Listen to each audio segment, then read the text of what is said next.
Anchor is the easiest way to make a podcast. Anchor gives you everything you need in one place for free, which you can use right from your phone or computer. Creation tools allows you to record and edit your broadcast so it sounds great. And they even distribute your broadcast for you so that it can be heard everywhere. Spotify, Apple Podcasts, and Google Podcasts. So make sure you download the Anchor app or go to anchor.fm to get started.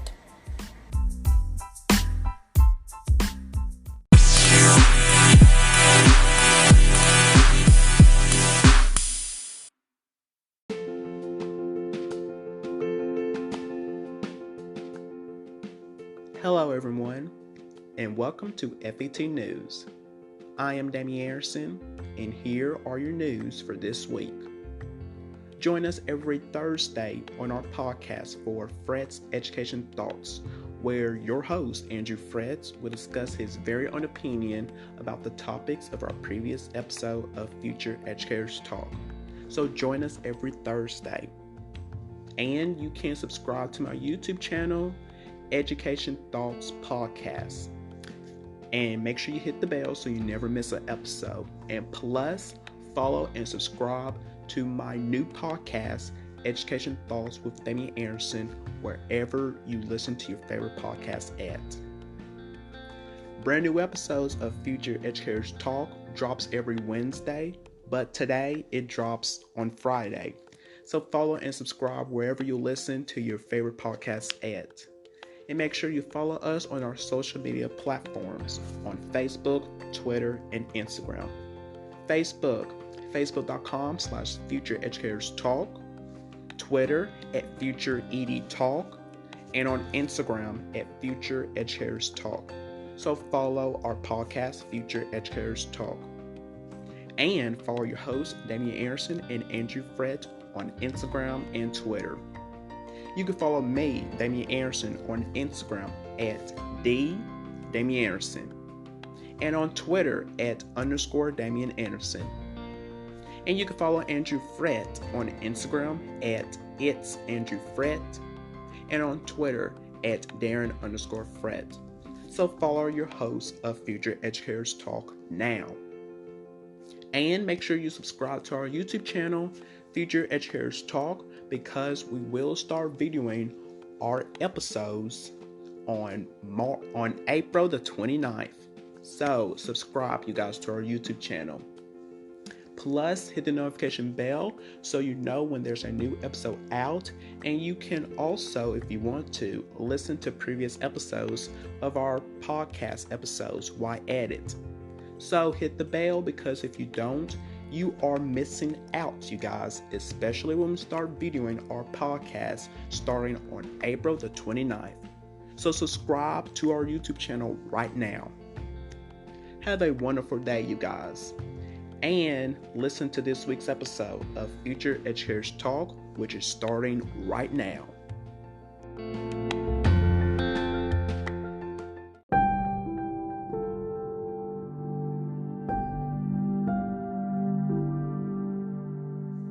What's up, everyone? Thank you guys so much for joining me for another episode of Future Educators Talk. I am your host, Damian Anderson here, and Andrew Frett, he has today off, but he will join me back for our first videoing on our podcast on Wednesday, April the 29th. So make sure you guys tune in.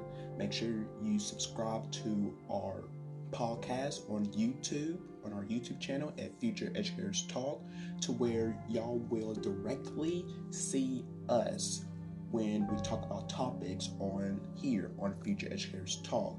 So starting next week on Wednesday, April 29th, we'll start videoing for our podcast here on out. So make sure you subscribe to our YouTube channel, you guys. And we will still have audio for all of our platforms to you guys as well. If you can't subscribe or you don't want to on our YouTube channel, that's fine. We will still have audio for you guys, so don't worry. So this is another episode of Future Educators Talk. and I am going to be talking about the topic of, and this is directly to educators. So this entire episode is going to be directly to educators, and it is a lot of information. So you might want to sit back, relax, educators. You might want to grab a piece of pen, a paper, so you can jot some notes down, because this episode is directly to you guys, especially since we're in this difficult time right now with this pandemic that's going around. Schools are closed for the remainder of the school year, in colleges and everywhere, and it's just insane. It's just ridiculous. It's just bizarre. And y'all don't know, the teachers, y'all don't know if y'all will be back for the next school year. Hopefully y'all will, but teachers around the world, y'all don't know when y'all are going back to school, which is just so sad, because you want to see your students again and all of your fellow co-workers and everyone. But we're in this difficult time, and we have to, like everyone's been saying, we're all in this together, right? We're all in this together. It's not one part of the country that's dealing with this pandemic. It's all of us as a nation, as Americans. So it's just really upsetting. So, but we're pushing through. We gotta keep pushing through, you guys. We gotta work hard, keep pushing through, and never give up. We gotta stick it in, you guys. We gotta stick it in. But other than that, yeah, this is going to be an entire episode for educators specifically. So, like I said, educators, you might want to grab a piece of pen, grab you a pen and a notepad, whatever you need. Get your laptop so you can jot some notes down. As I'm going to be talking about the topic of a trauma-informed approach to teaching through coronavirus. Yes, a trauma-informed approach to teaching through coronavirus. So, here it goes. Now this right here, I'm reading from an article, and this is from experts from the National Child Traumatic Stress Network shared their recommendations for educators supporting students during the COVID-19 crisis. So, as we know, excuse me. So, as we all know, as schools across the nation have closed their doors to slow the spread of coronavirus, the teaching tolerance, you guys, they have reached out to many communities to learn what support you need, you educators, you need at this time. Now, among the most common response was a call for trauma-informed practices to support students over the coming weeks and months. So this is, so for guidance, they have reached out to their friends at the National Child Traumatic Stress Network with a series of questions that I will be providing to you guys. And then I'll also have some questions for myself as well. So these types of questions, you guys, was from a group of researchers. I know how to say this word, you guys. A group of researchers, physiologists, and educators. They were quick to respond to this. So there are many of these people. They're grateful to Lauren Dana, Dr. Jan Holiday Goldman, Dr. Jen Maggs, Dr. George Aikes, and Dr. Isaiah Pickens for their answers with these types of questions. And we hope the recommendations, they offer some much needed support during this difficult time. So, Sorry, you guys, I got allergies that's really acting up, so I apologize in advance. Y'all probably be hearing a lot of sneezing and maybe coughing a little bit. I apologize in advance. It's just my allergies. It's just my allergies acting up, you guys. Just my allergies. Now, so here we go. Now we know that in some districts, schools have just closed, which is right now all schools are closed. Every school, all colleges, every schools are closed for the remainder of the school year. And while in others, there's an expectation that classes will shift to district learning, which right now as of right now it has.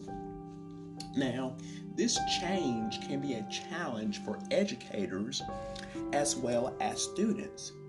So, from a trauma-informed standpoint, what do educators need to be consistent of as they navigate this transition? So, here is one point, you guys, is to establish a routine and maintain clear communications. Okay, these are crucial. So, establishing a routine and maintaining clear communications are crucial. Now, maintaining and communicating predictable routines is very important, as you guys know. Doing so helps students to maintain a sense of physiologically safety, which is a sense that can manage stress or connect with someone who can help them manage stress. Now, it is also important not to assume that students understand your routine is changing due to the current events. So, and even if routine shifts as you determine the best way of connecting, taking the time to explain the changes and provide a predictable agenda is very helpful. Okay, and it will also reduce student stress and increase their confidence that important adults in their lives are capable of taking care of them. Now, it's also important that educators, you guys, ensure that the information they provide to your students, is digestible. Now, what I mean by this is you have as some of you guys are already doing, most of you guys, y'all have already moved to remote learning. And having fewer direct interactions can make assignments feel more overwhelming and daunting, can it? And particularly when several directions are given at once. Now, you can break directions down into smaller bits when necessary and encourage your students to ask clarifying questions, even if it appears to where they can understand. Okay? And finally, we can't assume students' experience with remote learning or their understanding of a global pandemic are universal. So, encourage students to lead the way in sharing what they understand and do not understand about their current situations. And you can do this, you guys, by asking open-ended questions, such as, how are you feeling about not being in school? Connect with your students, you guys, because this will help a lot, because students, especially elementary students, they are not understanding, what's happening, what's going on, and they're just, missing their friends, being in school, having lunch with their friends. It's totally bizarre. It just has changed their whole mindset. So ask questions like those. How is and into your middle school students as well, high school students, all students, you guys, ask this question. That can help. How are you feeling about not being in school? Now which can provide insight without letting assumptions guide the conversation. Okay, and approach your students' experience with curiosity. Aim to clarify misinformation and connect students with other important adults, such as their family, who help them feel safe. Okay, so that was point 1 for establishing a routine and maintaining clear conversations, clear conversations, which are very crucial. Next is you have the next point for that question is you have relationships and well-being can take priority over assignment and behavioral compliance. Now, in shifts to distant learning, which y'all have already did, educators, you guys, you would need to actively focus on maintaining attitudes, okay, of inclusivity. Now, no more than ever, students should feel like valued and welcome regardless of their background or their identity. Right? And remember that students may be dealing with many different home life situations while trying to maintain their academics, and there are moderate reasons they may be embarrassed to even share about why they can't complete assignments. So you guys, educators, should communicate that to them. Regardless of challenges, students' efforts are appreciated. Okay, now in work with students right now, educators should let relationships be the focus. Yes, you should let the relationship be the main topic of you. It should be the very most focus with your students, you guys. And so and it is important to ensure students have structure and to hold high expectations to them. But students will fare best if they know their teachers care about their well-being just as much as their behavior and assignments compliance, you guys. I did an episode last season 2, of talking about building relationships with your students all year long.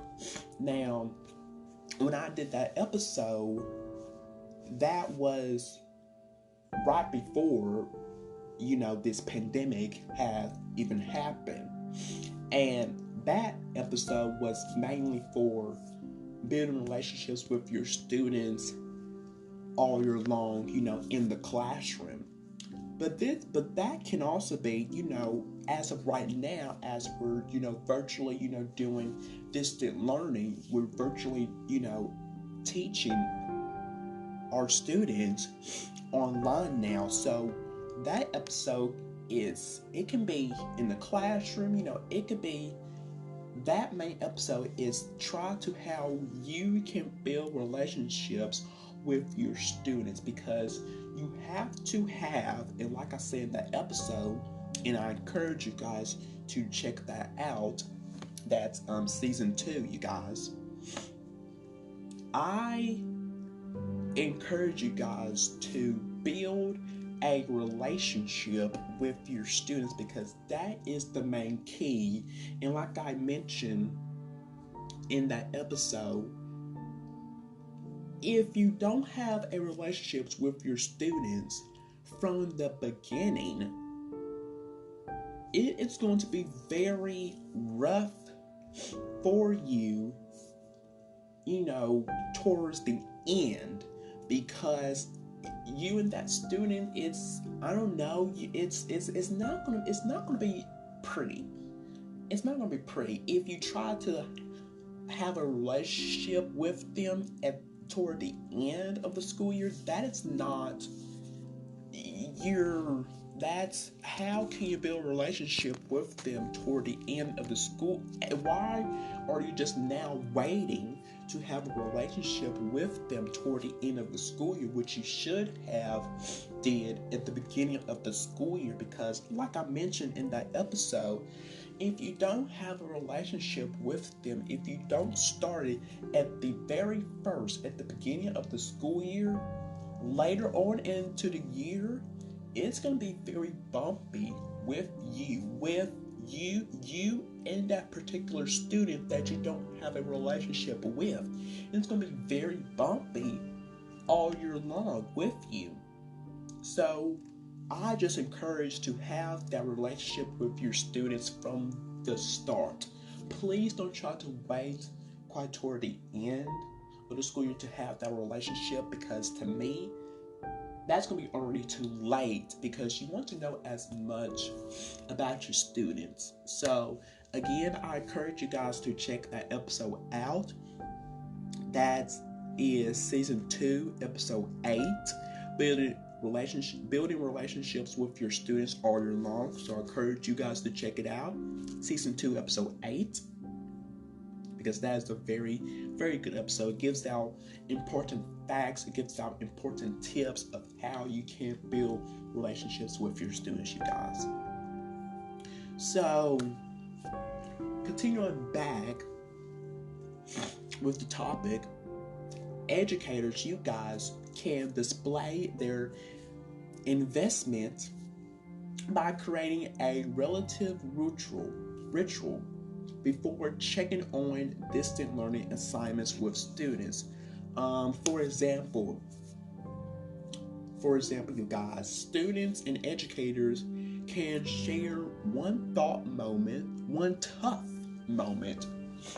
I said one thought moment. You could share one tough moment and one hopeful moment of the day, or educators and students can share one new lesson that they learn about themselves during the day. I like that. Sharing one lesson that y'all learn about yourself during the day, because that will see we're starting to build a relationship together. I love that. And participating in these shares can help educators build and maintain connection despite the distance. Absolutely, we still want to keep in touch with the students, having that relationship. That's like my big thing. My big thing, you guys, is having that connection, having that relationship with your students, because that is the main key. That is the main key. I'm just really big about that. So that was point 2 of that question. Relationships and well-being can take priority over assignment and behavioral compliance. Okay? Now, moving on to the next question. Question 2 is, what are a few key points educators need to understand about stress, trauma, and their efforts? and their effects. What are a few key points educators need to understand about stress, trauma, and their effects? Are there specific approaches to student support they should be prioritizing during this crisis? Well, when people are facing stress and difficult life circumstances, it can particularly, you guys, affect three areas. Now, here are the three areas that I'm going to talk about. The three areas are a sense of safety, feelings of connectedness,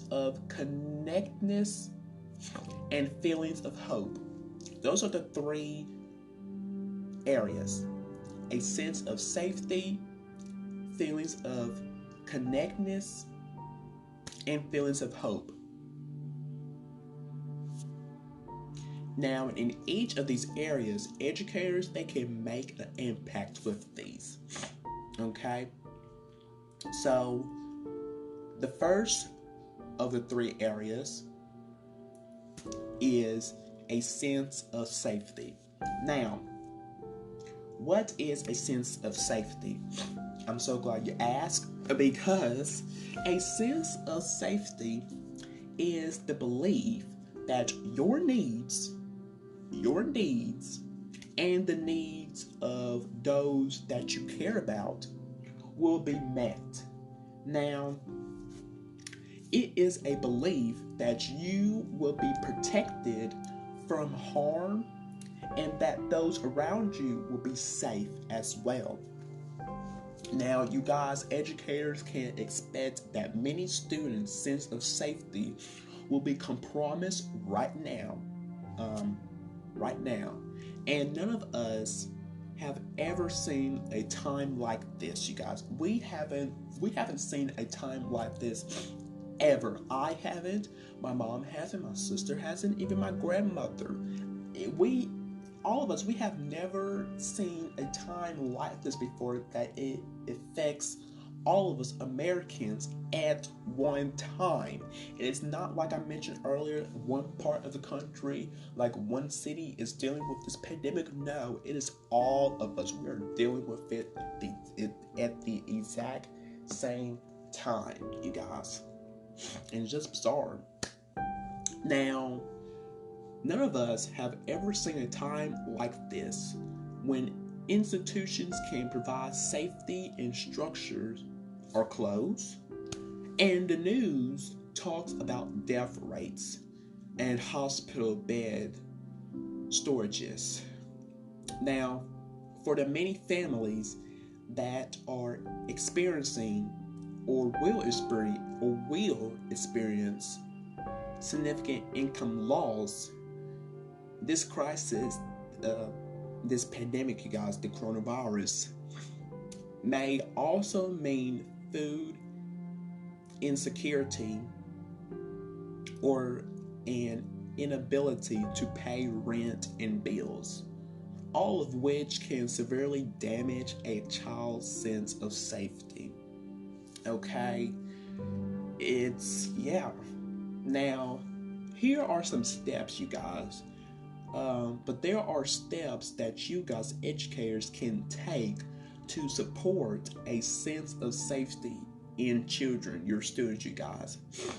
And here are the 5 steps. You guys, reach out, provide space, and encourage students to connect with them or another trusted adult or counselor to talk about their safety concerns. Offer students a way to connect if there is something that they need help with or are worried about. Okay? The next step is to encourage students to talk to their families or friends on the phone. A good one right there. The third one is to help students plan some virtual play dates to distract them from their worries. And distract them from that let them, connect with others. They don't need to be worried. Excuse me, you guys. They don't need to be worried about this. So kind of like, distract them from that. The fourth is to recommend or include in lesson plans and packets some fun, free activities that your students can do at home. And finally, the fifth step is encourage families and caregivers to avoid watching the news in front of their children, as that can be upsetting to them, and keep as much of a regular family routine as possible, and plan activities such as going for a walk or hike, or playing board games or video games together. Do as much activities with your children as possible. Try to avoid them from watching the news, because that's not good for them. Like I said, it can be upsetting to them watching too much news about what is going on around the world. They don't need that. They don't need that too much news. It's not good. And especially to you guys as well, educators, adults, parents. It's not good for watching the news. It can be upsetting. It can be upsetting. So distract them from that. Provide as much activities as you can and plan. So that was a sense of safety, you guys. Now I'm going to talk about connectedness. Okay? Connectedness. Now, connectedness refers to having relationships with others who can understand and support you. Now, as we are practicing social distancing, which we should be doing, and have closed most public places, I saw a couple of like this week, you guys, like some states that they are trying to like reopen some small businesses right now, and I don't think that's good, but that's y'all can check that out for yourself, what I'm talking about there. Y'all probably heard it as well. But anyways, you guys, educators, would need to get creative to help students feel connected. Now, to foster a sense of connectedness, you guys can do the following.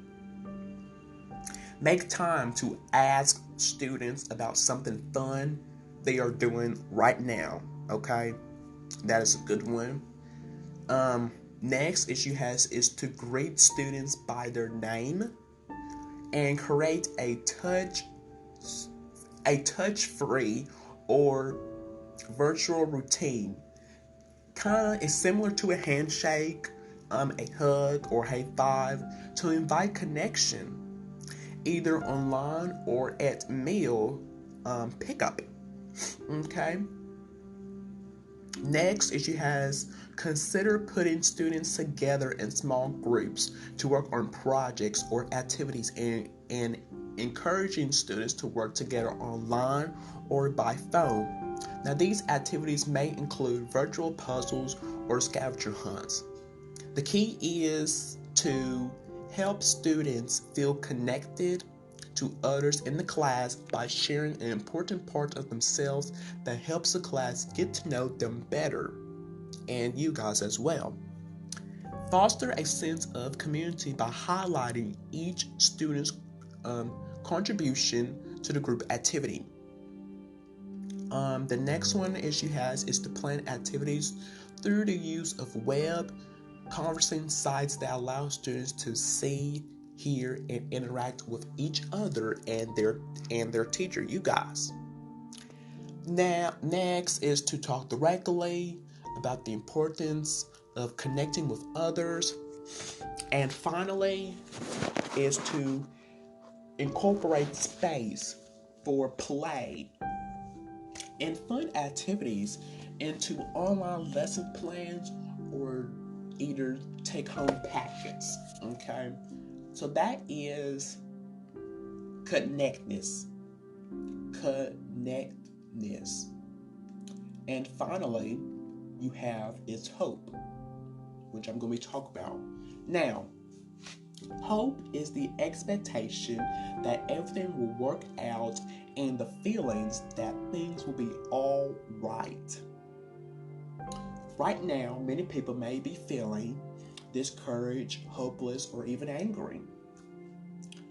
Adults and students may be feeling a great sense of loss for activities that will not be taking place as usual, you guys.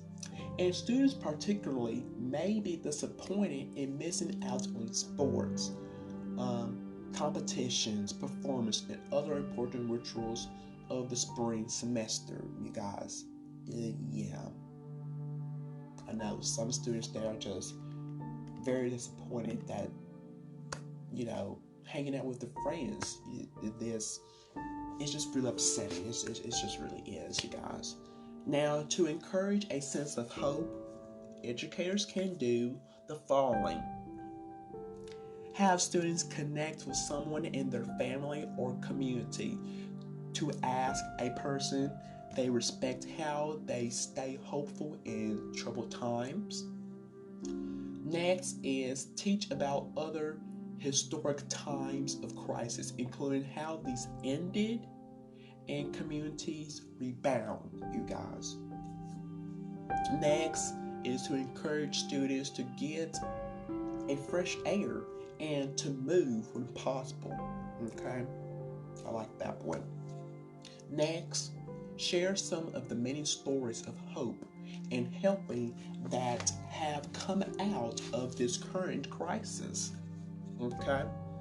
Next, share a positive affirmation or a strength of a student.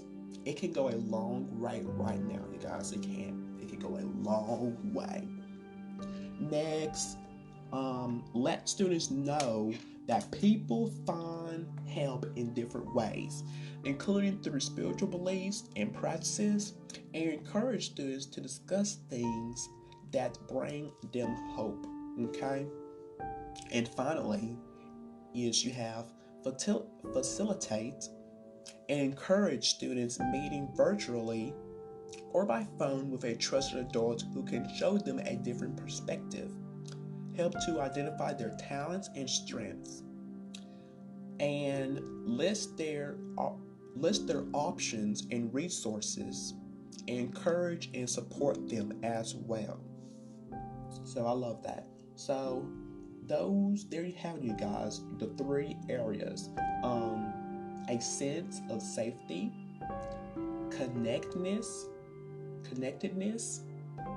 and hope. So hope those can help out to you guys right now. So yeah. Now the next question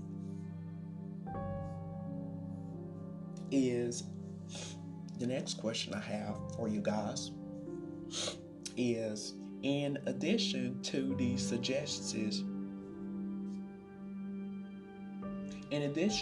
suggestions above, which I provided to you guys, are there any activities for students, either for online classes or that students can do independently, that you recommend educators try out? Well, now is a time to provide opportunities for students to complete activities that affirm their competence, sense of self-worth, and feelings of safety. Now, there are many social emotional learning practices and wellness activities that teachers can encourage students to complete independently or even online. Now, these activities can promote self-regulation when students are feeling stressed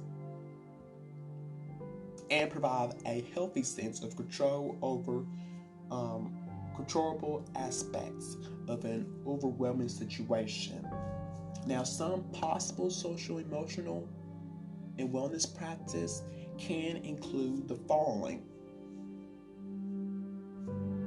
Here are 5, you guys. 1, promote self-awareness by having students review a feelings chart and share how they are feeling. Like I mentioned earlier, guys, ask the questions like, how are you guys feeling right now during this crisis? To help them you guys communicate their feelings, encourage the use of a scale, such as you can do like on a scale of 1 to 10, how bored are you right now? Because we know that all of us, including myself, we're bored. There's like nothing to do. So you could do that. Or are you feeling a little lonely, somewhat lonely, or very lonely? Okay, so you can ask those different kinds of questions, you guys. Number 2 is to recommend quick mindfulness or self-soothing exercises, such as smelling a flower or completing 4-corner breathing prior to completing the lesson. Now, a 4-corner breathing simply involves inhaling deeply and exhaling deeply 4 times. Okay? Now, students can complete this breathing exercise by standing up and taking 1 inhale and exhale breathe while facing each of the 4 corners in a room. I like that. So, yeah. Perfect. Number 3 is to model and normalize a range of emotions by giving students opportunities to express themselves in a non-verbal ways. This may include drawing a picture about how their lesson or their day is going, or showing the most important thing that happened to them that particular day. Now, teachers can complete this exercise first and share with students to model how to share with others in a way that feels safe and helps us feel connected. Okay. Number 4, have students complete a virtual or long distance appreciation or gratitude circle. Encourage students to write one thing they appreciate about their classmates. I like that. Yes. You can add your own, you guys, and then give each student the appreciation written about them. I love that right there. That's a very good one right there that you guys should do. And finally, is to give students the chance to share what they have learned or a chance to teach their classmates. Now, this can include having students find and teach brief self-soothing or mindfulness exercise that promote self-regulation. Okay? I love that right there. Another question, you guys, you ready? Are there students in particular situations that educators should be keeping closer contact with during this period? Do you have any recommendations for ways educators can reach out? Well, while not all families have a history of exposures to trauma, children with identified histories of trauma may be especially vulnerable to the impact of significant changes in schedules, routine, and expectation that come with social distancing, canceled classes, remote learning, and reliance on caregivers or academics. Now, other students may also be at additional risk during this time. You have students who have had anxiety, you guys, anxiety, students who have depression or suicidal, ideation, students who have learning and attention disorders, whose families may have lost jobs or incomes, students who have loved ones particularly vulnerable during this coronavirus, who have a caregiver who is a healthcare worker or in another occupation where they are exposed to the virus or are being asked to respond in an intense way, and students who may be less supervised because of caregivers' work. There are so many, you guys, that it's yeah. And you guys, also, even remotely, however, there are ways that educators can provide extra support to these students. Educators can reach out to caregivers to check in and offer or explain the supports that they typically use in the classroom with their children. Educators can set up individual conferences via computer or phone to check in with their students and ask about their safeties and worries. And educators can and should connect with a school mental health professional to know how they can connect students and families with them when necessary, you guys. So, I hope these things can help you guys out as well, how to better connect with your students during this time. Another question I have for you guys: what kinds of stressor or potential trauma will families and caregivers be facing during this time that educators should be aware of, and how can they help out? Well, in general, it is important to consider that the stress adults might be facing during this time of uncertainty will probably be milder in children. Okay? Now, families could be dealing with high levels of stress, you guys. And they probably will be for a very long time, you guys, for extensive amounts of time, a very long time. And educators can consider sharing messages about how families need to give themselves some space when emotions run high, and they can model how to regulate emotions to help the children cope. Now, educators should have an appreciation for how kids might respond to stress and consider how stress might play out by their age group. Now, whenever possible, they should share this information with their caregivers. Educators can also play a role in promoting the message that caretakers should try their best to establish a routine, involve children in the development of their own schedules, and maintain reasonable expectations of children, knowing that some changes are just difficult to predict, you guys. They just are. And finally, we understand that in other countries, rates of domestic violence and child abuse have increased, you guys, during this COVID-19 crisis.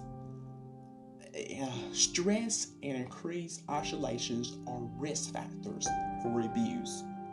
Now, families experience difficult financial issues or job loss during this time might be especially at risk, you guys. They are. But all families will be under increased stress and isolation with varying levels of support and resources. So, for more information, you guys, about child trauma and child traumatic stress, the National Child Traumatic Stress Network has many resources to help educators and caregivers better understand the impact, you guys, the consequences and reliance of children and families exposed to trauma. So, check it out, you guys, to learn more about this. It's a lot, you guys. And another question, you guys, I have for you guys. What steps do you recommend for educators who want to be there for their students, but who might also be dealing with their own stress right now? So, here's what I recommend, you guys, to you guys.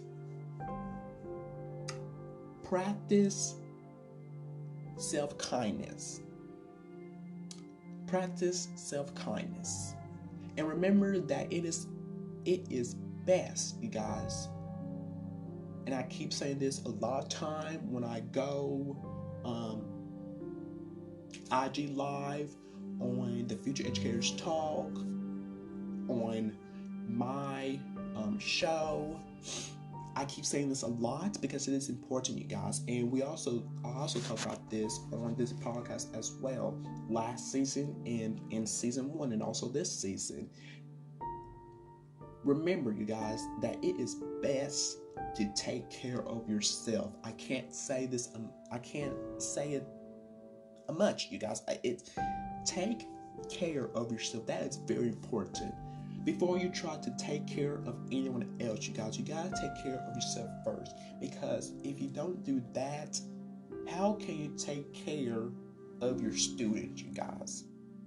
If you are feeling, down and you're not yourself, how can you take care of your students when you are down? That is your number one priority, you guys, is to take care of yourself. Okay. Next is to take time to check in with yourself to gain insight into where you may be struggling.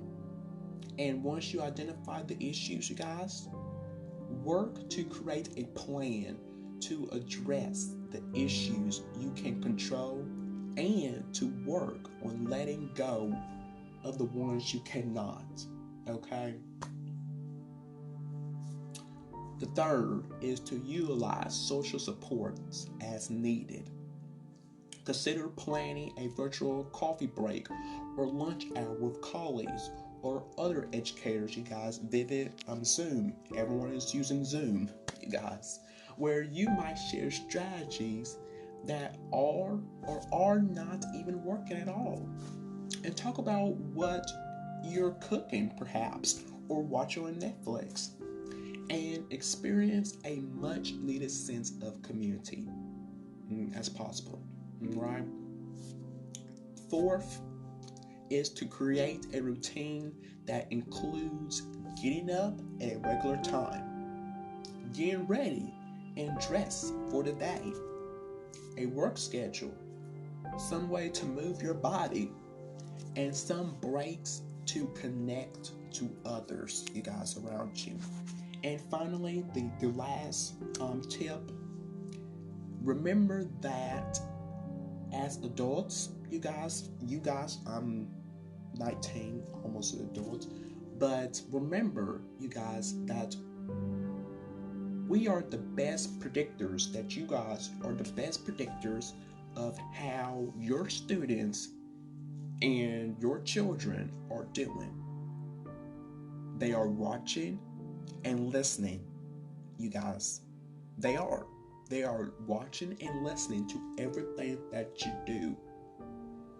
They pick up fast. We pick up everything fast, you guys.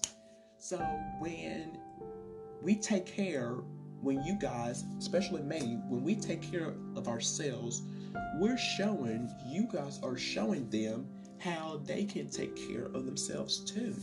Okay? So yes, this is very great, you guys, very great. And the last question, you guys, I have for you guys before I wrap up this episode is, are there any specific resources, articles, or other information that you recommend to educators? Well, there are many, you guys. So yes, and some of the answers, you guys, that I answer, during this episodes, they were adapted from the National Child Traumatic Stress Network publications, including to this resource created to help school staff when families have to cope in hard times. This resource that educators can share with families facing increased financial difficulties and isolations. This resource created for older students, which includes recommendations for coping strategies. This toolkit for educators for working with traumatized children. This educator-facing resource on secondary traumatic stress. This resource on childhood traumatic grief, available in English and Spanish. And this video series with Dr. Isaiah Pickens, helping to support educators addressing trauma in their students and caring for themselves. Okay? And then you have resources from the NCTSN, you guys. Expand on some of the recommendations. You have parent or caregiver guide to helping families cope with COVID-19, which is available in Spanish, English, and Mandarin. Then you have simple activities for children and adolescents amidst COVID-19 outbreak and taking care of yourself. Then you have, you guys, resources from the Center for the Study of Traumatic Stress, you guys. There are so many, you guys. You have educators. You can find resources from the Centers for Disease Control and Prevention, the CDC, substance abuse, mental health services. And there are many resources, you guys, that you guys can look at. And it's just a lot of information that you guys really need to look into, like, during this time. And this episode, you guys, was mainly for you guys, educators, of how you guys can help students during this time that we are in, because we are in a time that is just so, we don't know what's going to happen.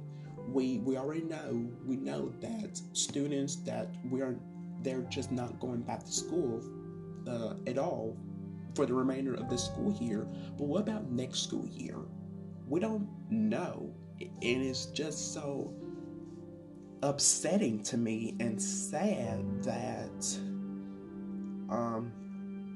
I'm just like so very sad, especially for the seniors, you guys, because this was their last year, you guys, to experience everything. And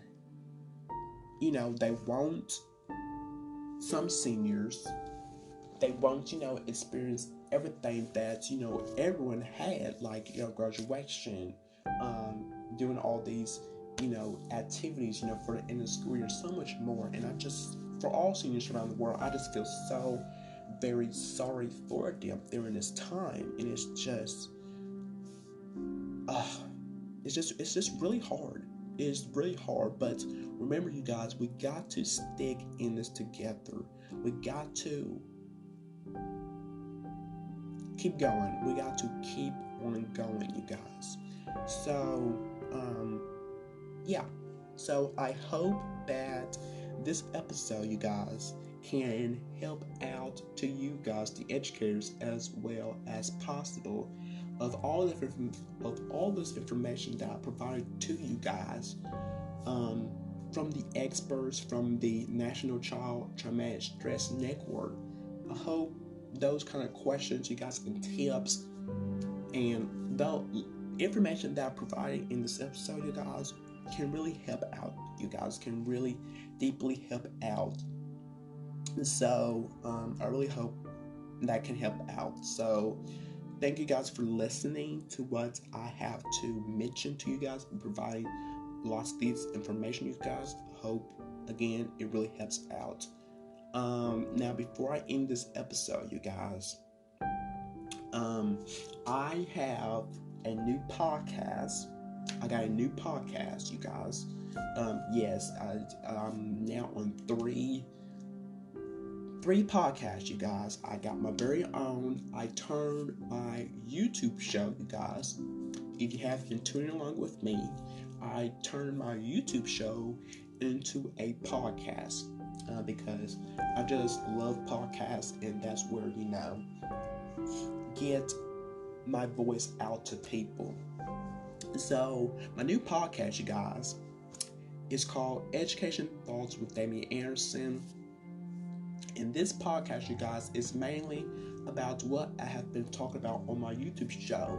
It's an education podcast, of course, of where I will give you guys in every single episode 100% real, honest, and authentic truth, you guys, in every single episode, from what's happening in the educational world, be interviewing some guests, and sharing my stories, you guys, life stories that are kind of related to education as possible.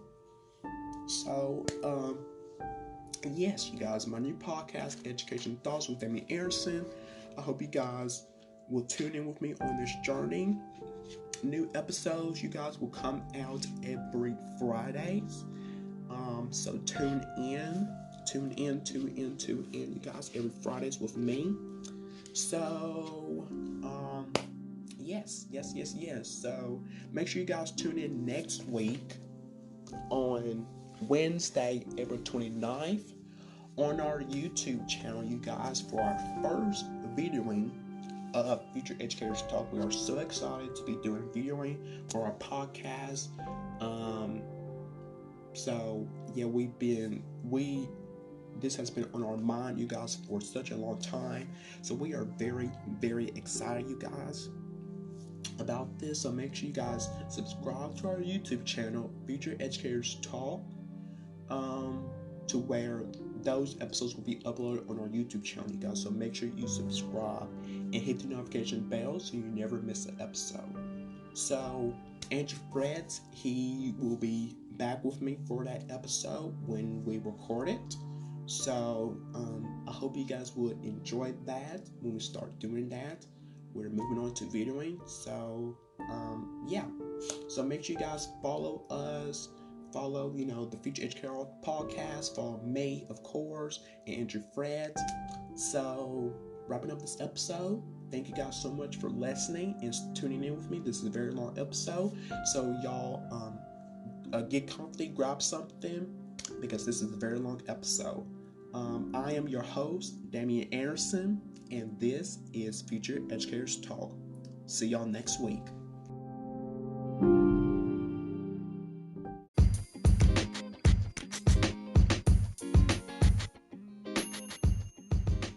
Don't just listen to Future Educators Talk on your smartphone. Continue the conversation online. Like us on Facebook. Be a part of the conversation by telling us what you think. Join us on Instagram for behind-the-scenes content. And follow along on Twitter to stay up to date with what's happening on our podcast and beyond. It's you who keeps Future Educators Talk going. So like, comment, share, and connect everywhere with us. You get social. Let's listen.